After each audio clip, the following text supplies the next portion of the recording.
All right.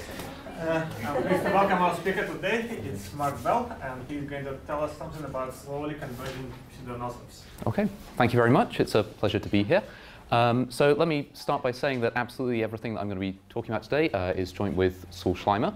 And I'm very pleased because with a little bit of luck, I'm going to be talking about some geometry, some groups, and some dynamics. So hopefully it will be very applicable to this seminar.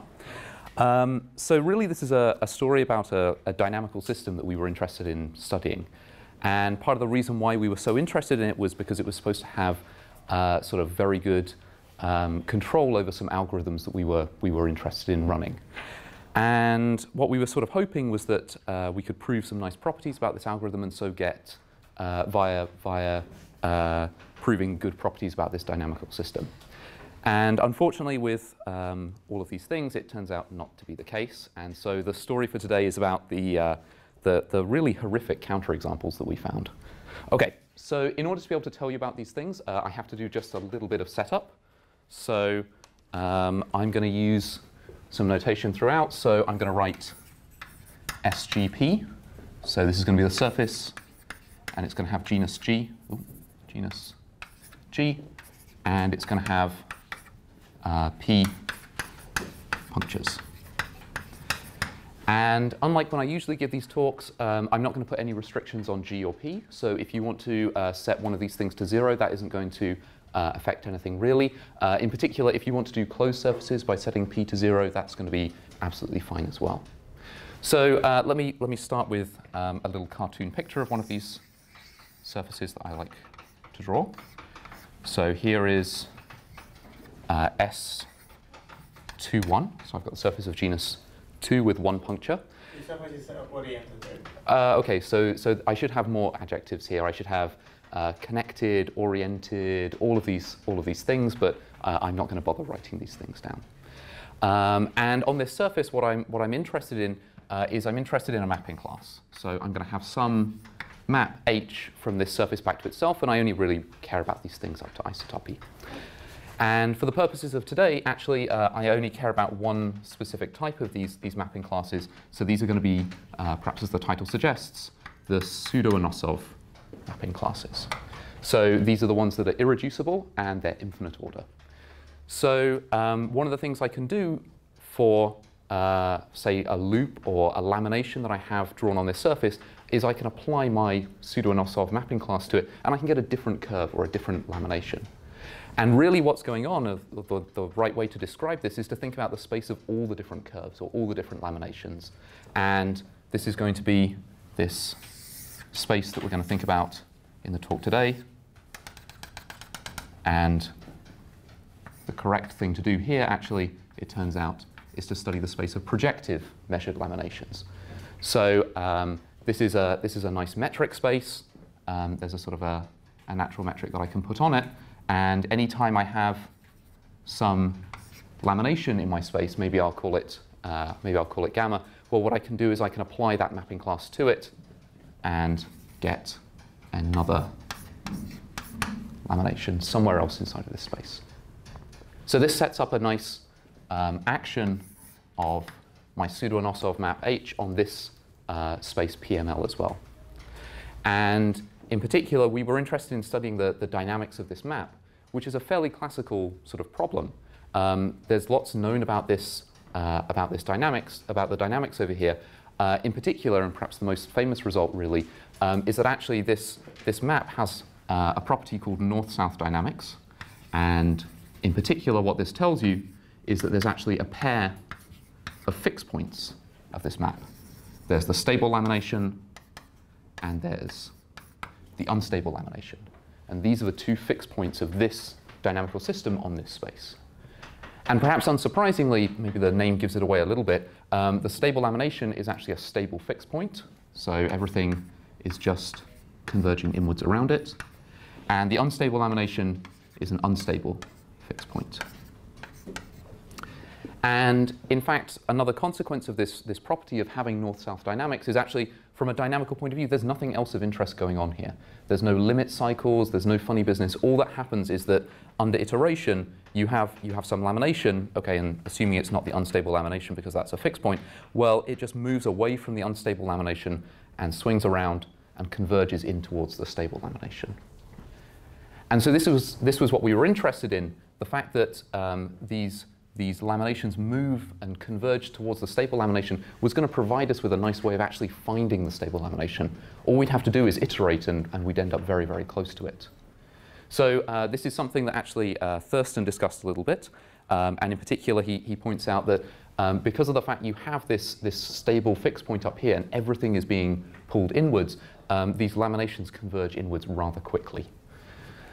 So when you have this setup here like this, in fact, actually, what goes on very, very close to a stable lamination is exactly just a contraction. Everything just sort of, under each iteration, shrinks by some constant factor. So in my metric, I have this distance here. So I have the distance that between gamma and the stable lamination. And when I did one more iteration, what happened to that distance is it shrunk by a factor of 7 or something like this. And this was what we were interested in, and what we wanted to prove was sort of always the case. And unfortunately, this turns out not to be true. So the big theorem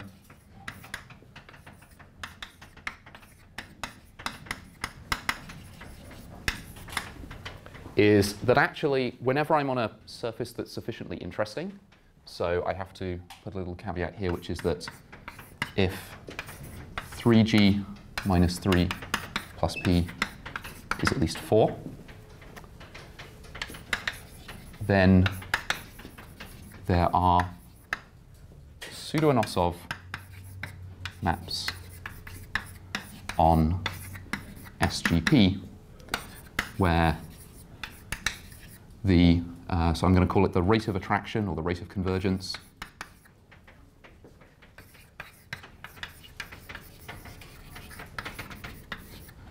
is arbitrarily close to 1.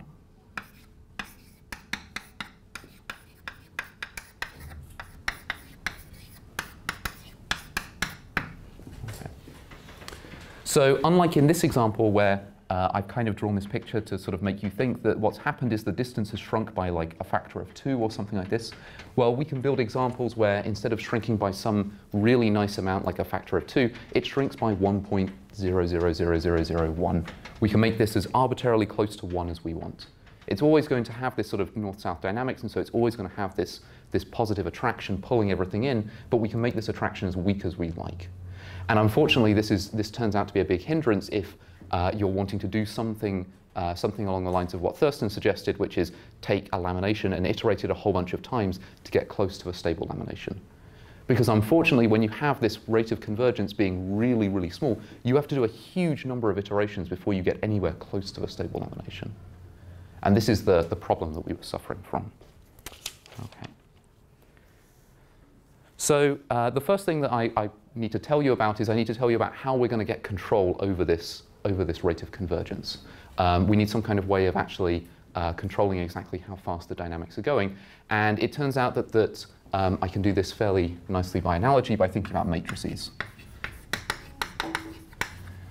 So what I want to do is I want to think about matrices which act on Rn. But the space that we're modeling over here, this isn't ML, this is PML. So actually the right thing to think about is the action induced on Rpn.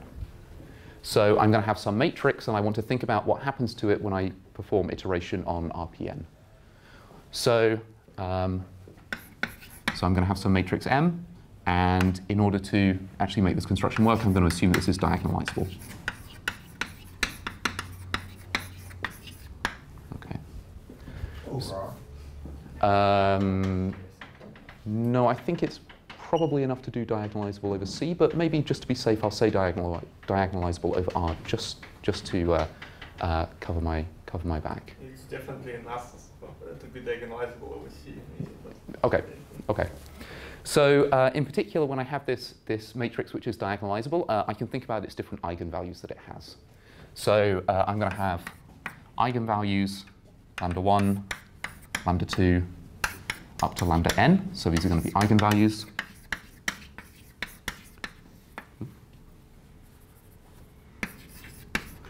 And what I'm going to do is I'm going to have a little assumption in here, which is that what I've done is I've ordered these so that they're in decreasing absolute value.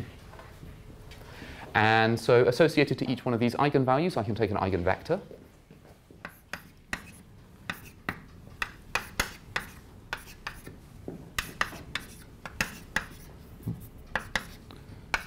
So these are going to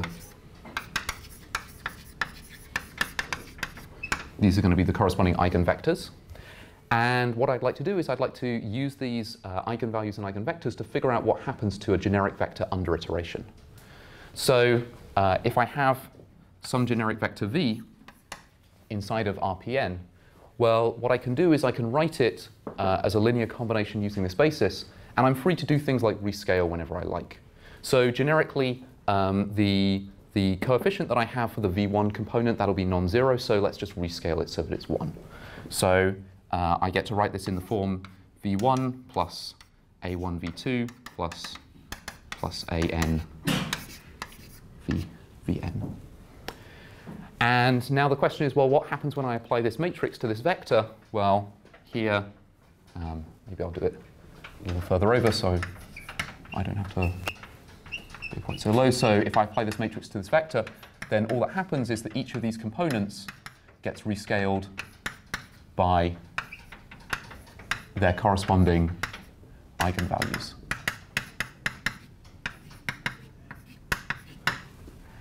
And again, to make it nice and comparable with the equation that I've got down here, what I'm going to do is I'm going to renormalize again. So let's get rid of, let's divide through by this lambda 1.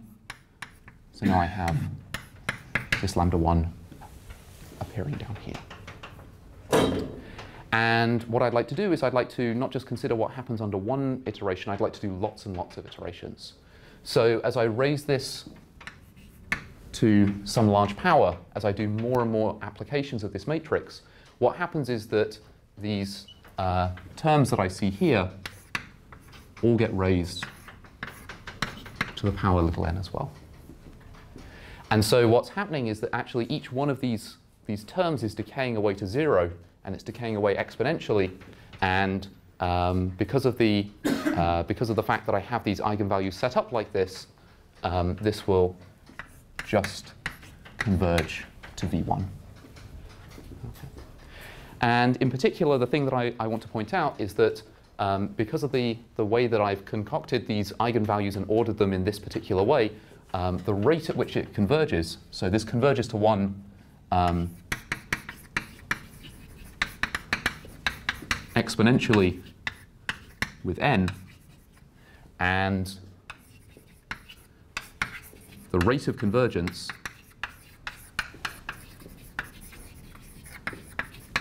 is, well, okay, so I have to be a little bit careful because of the fact I'm going to flip whether I'm thinking about shrinking and expanding, but I'm going to say the rate of convergence is just given by the absolute value of lambda 1 over lambda 2.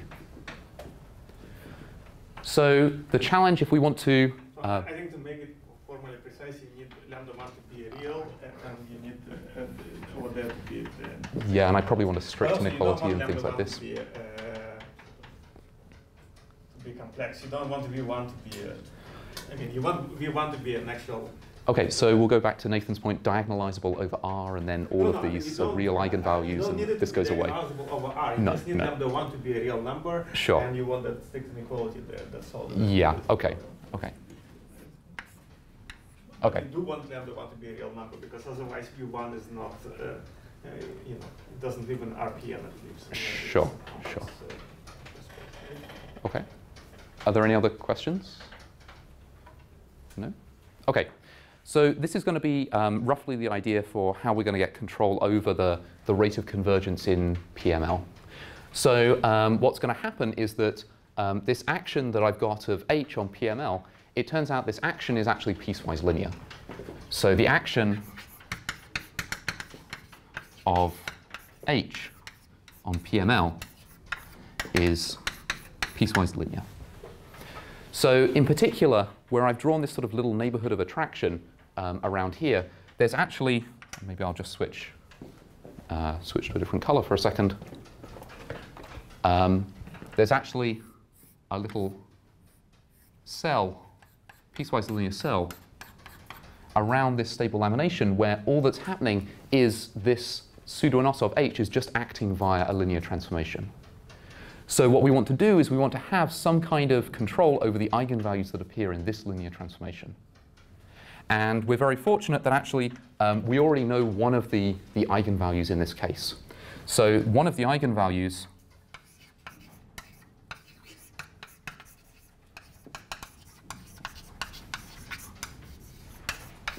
of M, so this is the action of H on PML near the stable lamination, is actually just the dilatation. So the amount of rescaling that goes on under this pseudo-Anosov that we're interested in. So what we're going to try and do in order to get control over this, in order to get control over these rates of convergence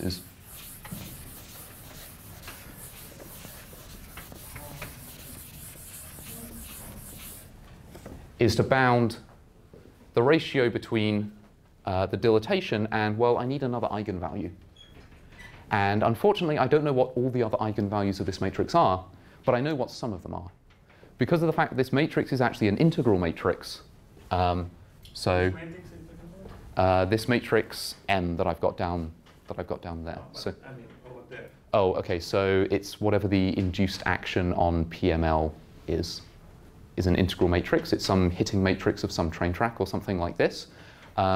Because of the fact that I have this integral matrix, well, this dilatation here, it's an algebraic number, and actually one of the things you get straight away is that actually all of its Galois conjugates are also eigenvalues of this matrix.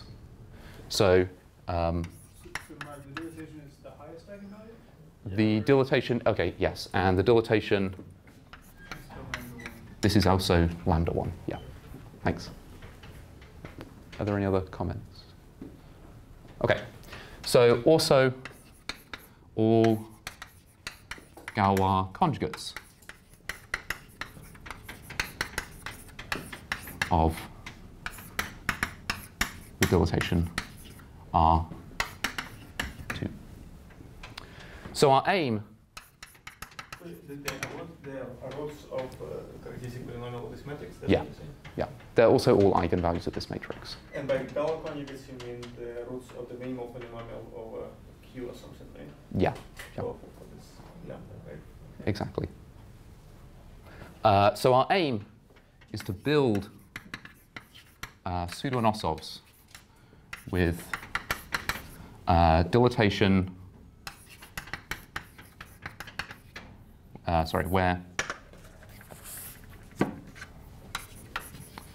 where the dilatation, so let's call it lambda 1,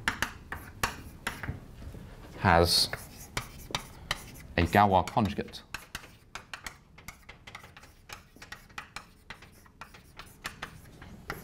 lambda 2 such that this ratio, which I'm going to call omega of h, so this is the spectral ratio, absolute value of lambda 1 divided by lambda 2, is very close to 1.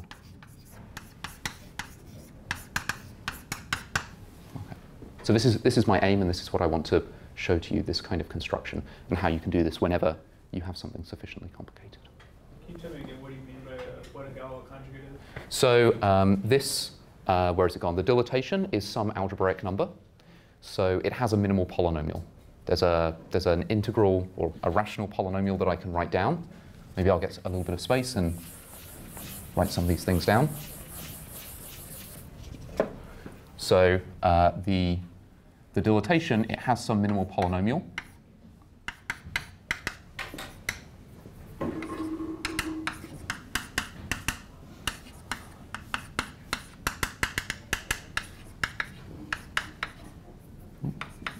Something like this. So all of these coefficients are, well, I guess I can even take them to be integral if I want. So the dilatation is some is some root of this polynomial. Well, this polynomial has n-1 other roots. And all I'm talking about here when I'm saying the Galois conjugates really is I mean those other roots. So we have something like this, where we have the dilatation, which is some very large algebraic number, and there's a whole bunch of other solutions to this minimal polynomial.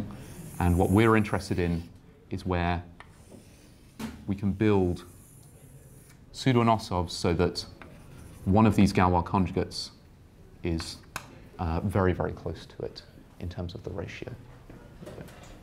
Okay. Are there any other comments? Okay. So let me show you how you can do this. And I think in order to meet the criteria of the theorem, I need 3g minus 3 plus p to be at least 4.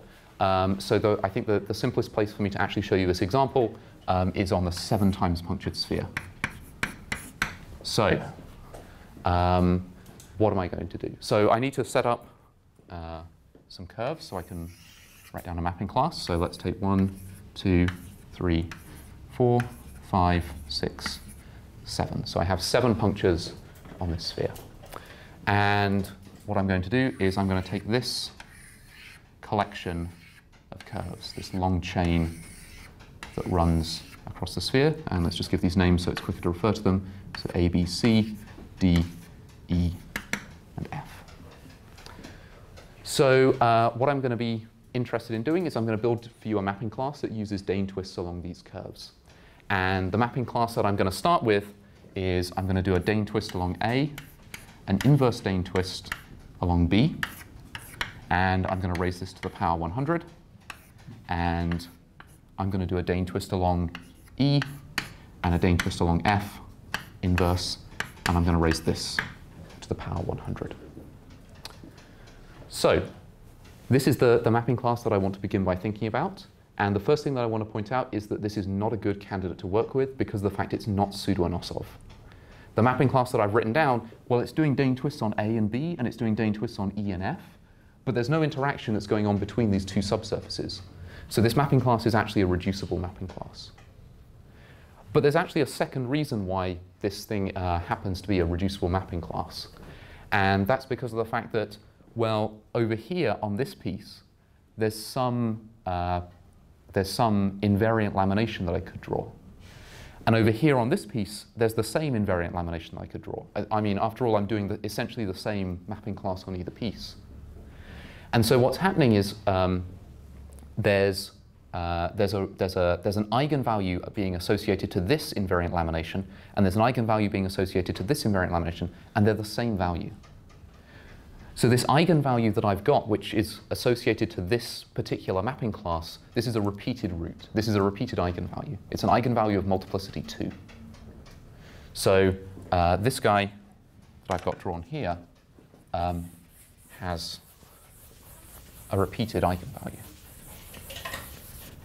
So if I were to try and draw something like the minimal polynomial for this guy, well, okay, it's not going to be the minimal polynomial because of the fact it's going to have a repeat.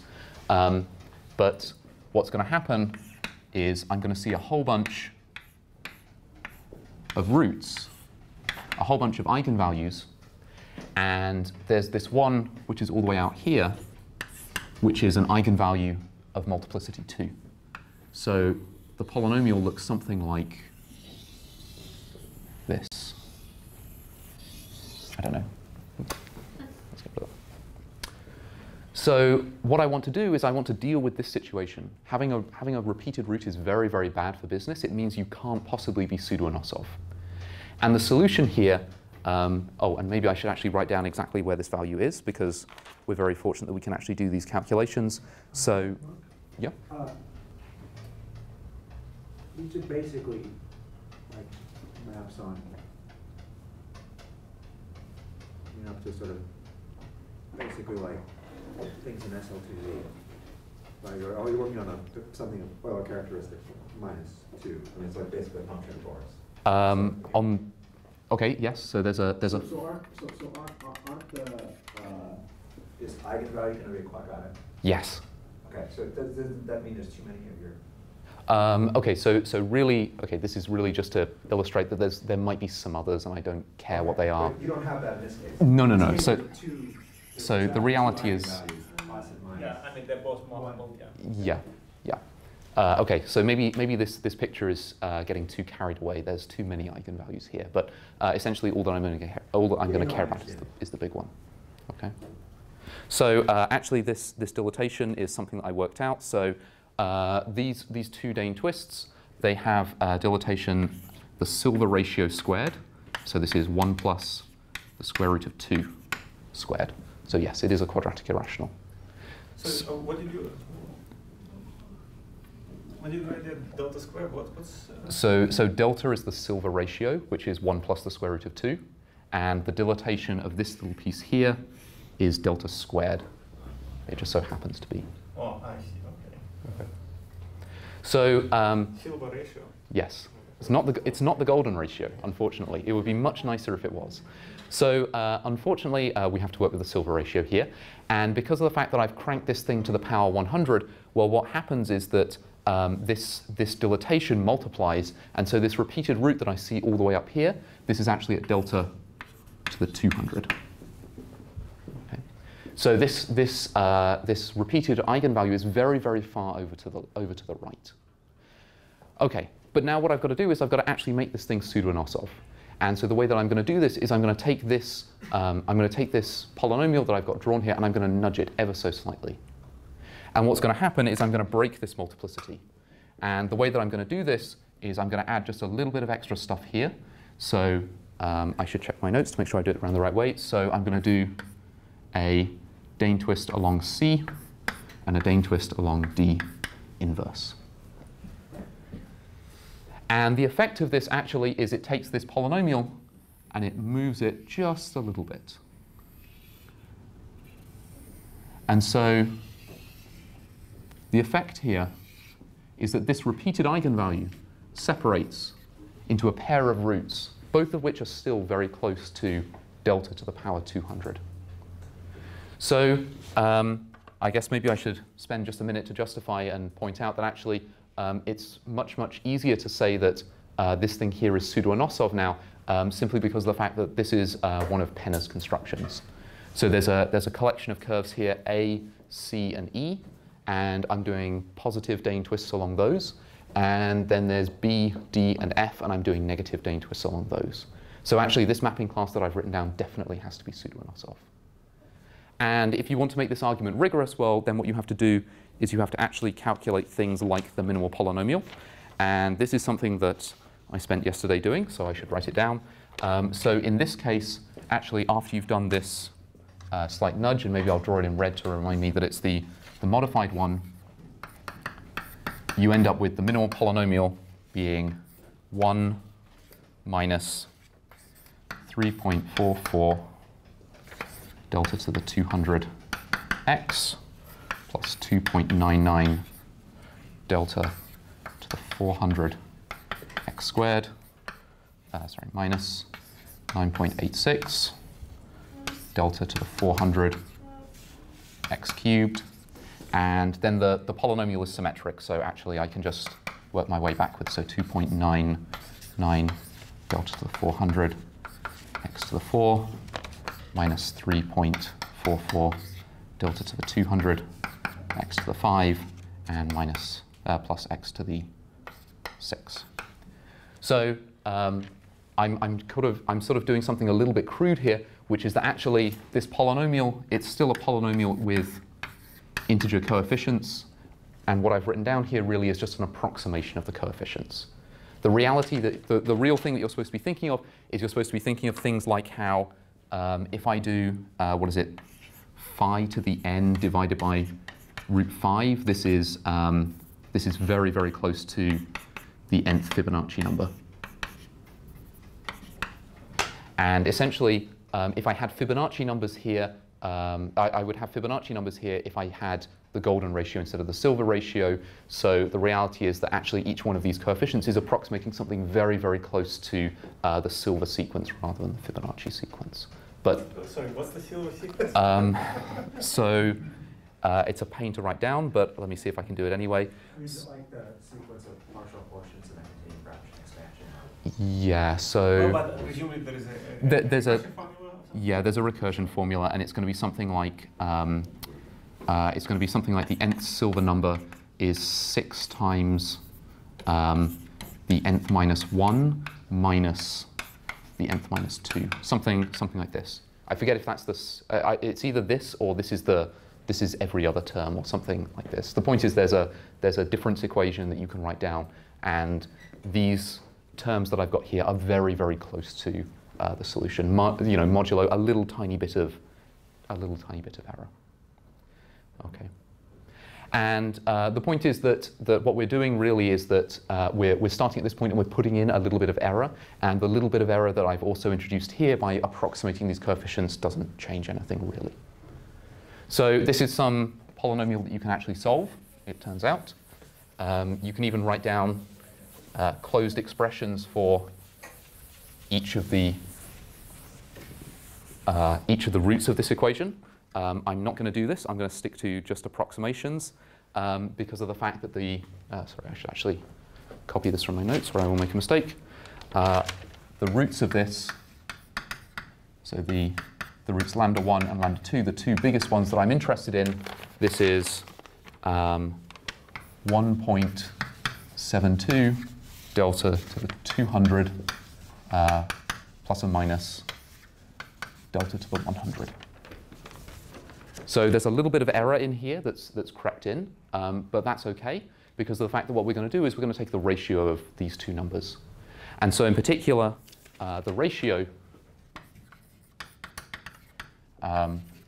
this omega of h, so this is the absolute value of lambda 1 divided by lambda 2, is bounded by at most 1 plus 1 over delta to the 100. Now, I could have gone through all of this construction with this 100 being basically anything that you like, and the effect of this will just be to change this up here.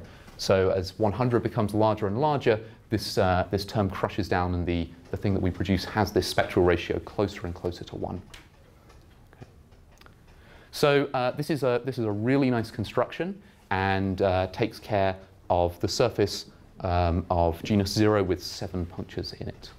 So I have a question about how stable this construction is. So over there, if instead of TD inverse, yeah, you kind of do something else like TC squared, let's say, TD inverse, is that? No, it won't work at all. No, this construction is extremely sensitive. You have to balance absolutely everything.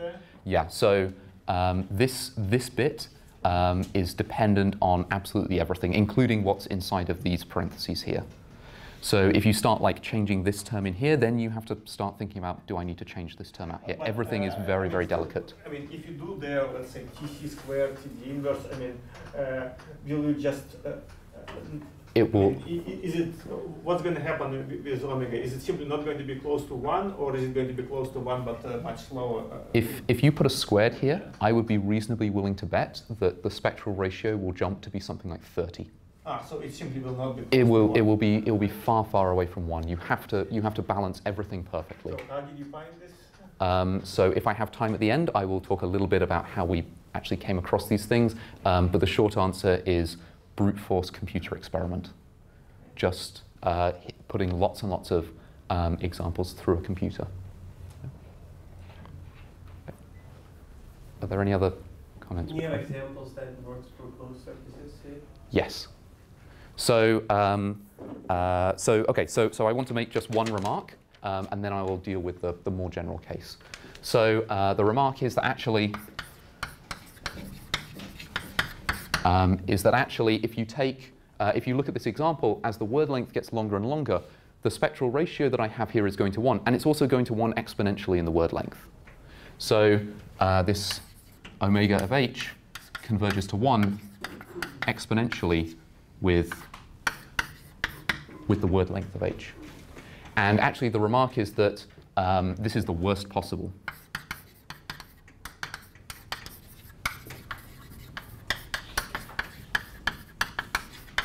So there's a number theory argument that says that actually this dilatation that I've been dealing with is an algebraic number of, and its height is about comparable with the word length. And when you're dealing with algebraic numbers of bounded height, the height determines things like how close a ratio can get to 1, things like this. But this is purely an aside. So let me say something about the general case. So this is S07, but the theorem, I guess, claims that you can do it for any surface of sufficient complexity.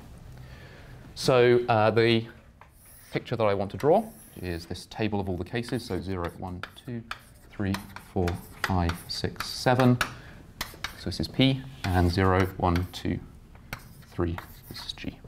And the claim is that everywhere outside of this block, we can do this construction.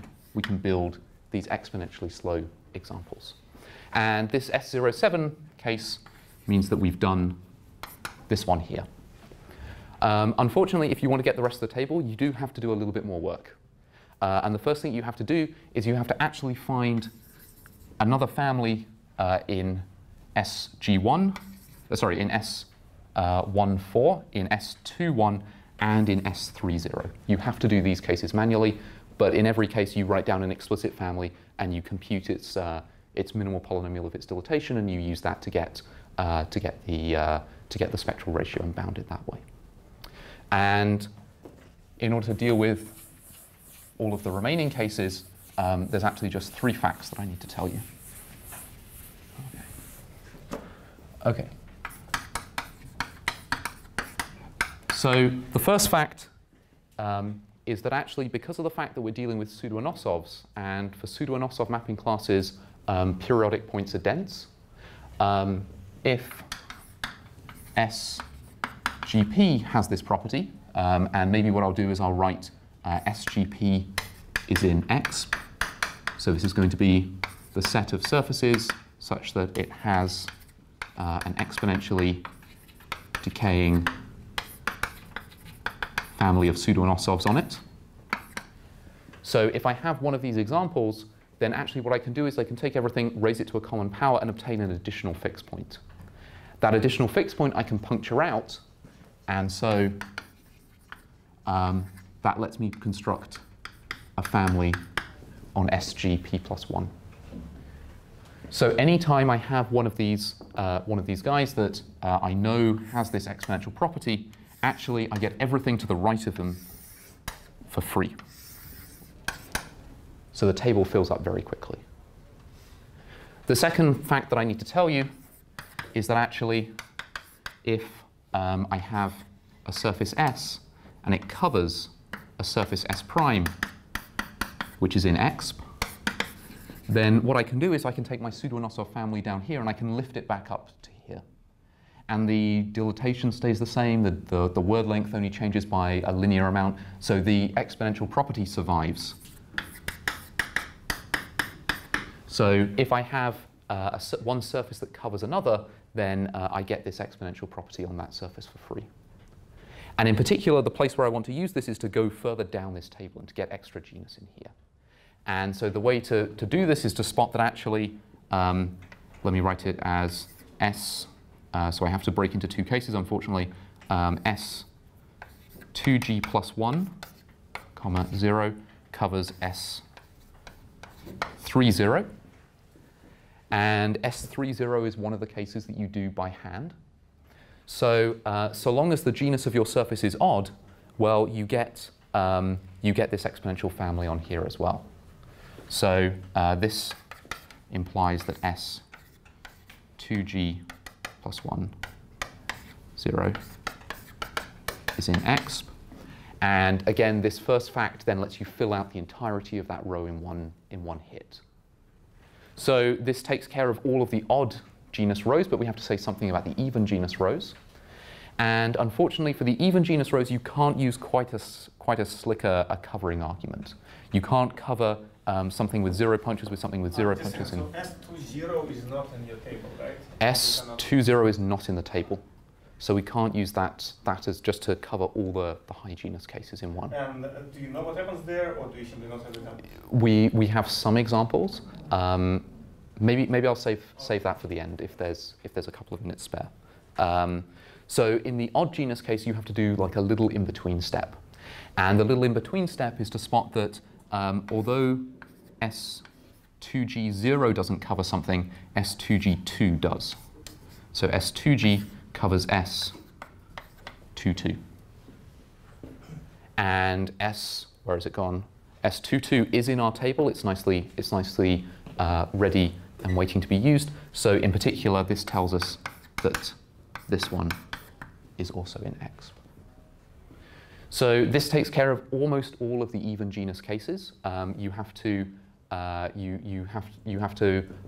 find some way to deal with these two additional punctures, and this is where this third fact comes in. So the third fact is that if SGP is in exp and a puncture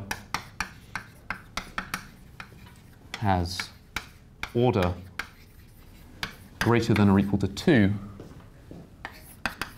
for each pseudo-Anosov, for each such pseudo-Anosov. So really what I mean by this is if you think about one of the punctures, this is a singularity of your stable lamination. So it looks something like this. I have my puncture, and I see some singularities that come out of it, and these things flow around like this. And so this is a singularity of order 3. So this is a singularity. This is a puncture of order 3. Well, so long as I have order at least 2 everywhere, so I'm not trying to do something messy with a singularity of order 1, then actually what I can do is I can fill in this point here, and the lamination will survive. It's only in the case where I have a singularity of order 1 and I have a monogon that might be retracting away somewhere that something bad can go wrong. So then SG P minus 1 is in exp as well. And here, in this particular construction, we're very, very fortunate that actually, when you do these covers, the degrees of singularities multiply. So I have this S22 down here. It has some singularity. Its punctures have singularities of some order. I don't know what. Maybe they're order 1. Well, this one up here, its singularities are order at least G, and G is at least 2 because we're going to some cover. So in particular, I can apply this this result to these examples. So S2G, 2 being in exp implies that S2G, 1 is in exp, and this implies that S2G, 0 is in exp. Okay. So you can actually go through this construction and get all of the surfaces which lie below this diagonal line through this process. So maybe just to address your point, we do actually do, where is it, S30 rigorously with this kind of argument where we explicitly show you the families. If you want to see some of the other closed surfaces, you can use this cover taking argument to say that actually this construction will go through the same sort of process. Okay. So I think in the last 5 minutes, I just want to show you some sort of statistics and some sort of, well, really the motivation for this problem. Actually, does this thing go?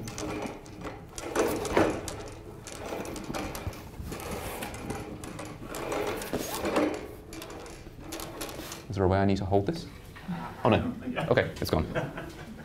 Okay. So display unmute. Okay, so our original motivation for this was actually studying the twice-punctured torus, which, if you notice, is one of the examples that isn't in this region here. Where is it? So it's supposed to be this one here. And part of the reason why we were studying this was because of the fact it was so nice and so easy to get access to things like these spectral ratios and these dilatations. In fact, actually, this is actually all of the code that you need to write in order to start doing these calculations. You can just load up one of these standard examples, start producing words at random, build the corresponding mapping classes, compute the roots of the minimal polynomial of the dilatation, and print out things like their ratio. And so if you actually do this kind of calculation, it's very easy to get some data very quickly. In particular, as you work your way through these different combinations of Dane twists, you see different spectral ratios start cropping up. And when you can get your hands on some data like this, the first thing you go and do is you sort this data according to the spectral ratio. And immediately, thanks to this data that you get, there's a sort of a very natural conjecture to say, which is that actually these types of examples where I have a Dane twist along A, a huge power of a Dane twist along B, and then a Dane twist along C, but in the opposite direction, should give me arbitrarily small examples. And it turns out that this is actually the case. So this was the first proposition that we proved, which was a little while ago now, which is actually that in this particular case, the spectral ratio is decaying to 1. It goes to 1 and becomes arbitrarily close to 1. But the behavior that you see in these types of examples compared with the behavior that I've shown to you in the S07 case is very, very different. Here, when you make your word longer and longer, as you add one more Dane twist to this word and one more Dane twist to this word, what happens to the spectral ratio is, well, it does go to 1, but the rate at which it's going to 1 is actually just 1 plus 4 divided by the square root of k. Whereas these examples that I had over there, those are decaying towards 1, and they're decaying to 1 like 1 plus 1 over some exponential function of the word length. And this is part of the reason why I've been using this notation that all of these surfaces down here, these live in this family X. And by comparison, there's this surface here. Let's see if I can draw it. S12, which doesn't live in the X family, but it still has this polynomial behavior where, it still has this behavior where the spectral ratio converges to 1. It's just converging to 1 a lot slower. So do you know that it's definitely not an X, I mean. Okay, so that's a major thing that we don't know the answer to. So in this case here, there's actually, you can actually show that it's poly. So the spectral ratio converges to 1, like 1 plus 1 over some polynomial function of the word length. And in fact, there's a few more cases where you can show that there is polynomial behavior. So I drew this box here, which encompasses the twice punctured torus and the 3 times punctured torus, and these both have polynomial behavior. And there's also the 5 times punctured sphere and the 6 times punctured sphere, where these guys also have, you can find polynomial families over here. And finally, there's this case down here where there's polynomial behavior too. S20 is not nothing? S20? S20. Yeah. Okay. So maybe the nice thing I should say about this is actually the remaining cases, we do know what's going on. On the sphere, the once times punctured sphere, the twice times punctured sphere, and the 3 times punctured sphere, there are no pseudo-Anosovs. So actually this question doesn't make sense. And for the 4 times punctured sphere and the torus and the once punctured torus, actually the dilatation is a quadratic irrational, so it only has one Galois conjugate. So unfortunately, the spectral ratio is actually bounded away from 1. So you can't actually get this kind of behavior here. So this is the bounded.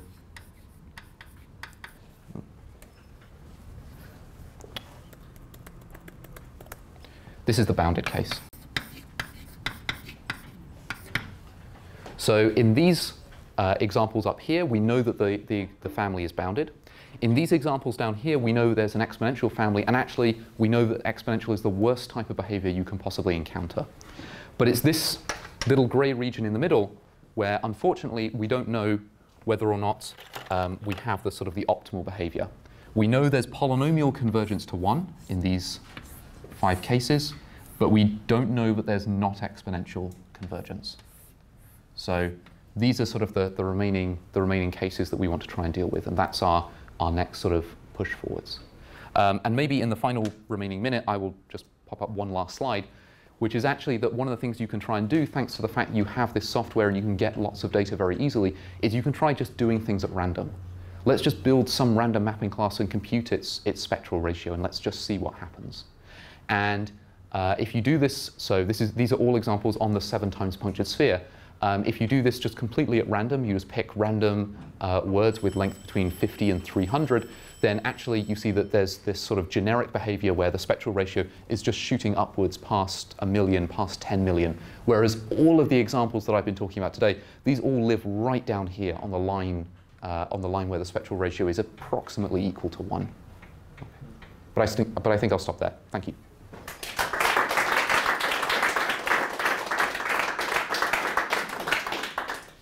All right. Are there any questions? What do you expect? What do I expect there to be them to be an expert in These guys, I don't expect them to be an exp, but my reasoning for it is fairly weak. Essentially, all of our constructions rely on having a pair of disjoint identical subsurfaces. And the point is that on these examples, there isn't enough topology for you to be able to fit in those kinds of things, or interesting subsurfaces. You can fit in annuli or something, but not anything interesting enough. And so the point is that without these interesting subsurfaces, I have no idea how you would build anything with small spectral ratio. And I guess again, maybe if I go back a slide or something, these bits of data don't have any indication at all that there's an exponential family in there. If you were sort of building an exponential family, you would probably see some of these indications fairly early on. There are also other restrictions on exactly what types of pseudo-Anosovs that can occur. Like for example, in the twice punctured torus case, you know things like, oh, the punctures. If I'm going to have an exponential family, the punctures have to have singularities of order 1, and there have to be 2 singularities in the interior of order 3, and there's various other like number theory properties that will tell you something about what dilatations are possible and what properties the pseudo-Anosovs have to have if they were going to form an exponential family. All right. Thank you very much again.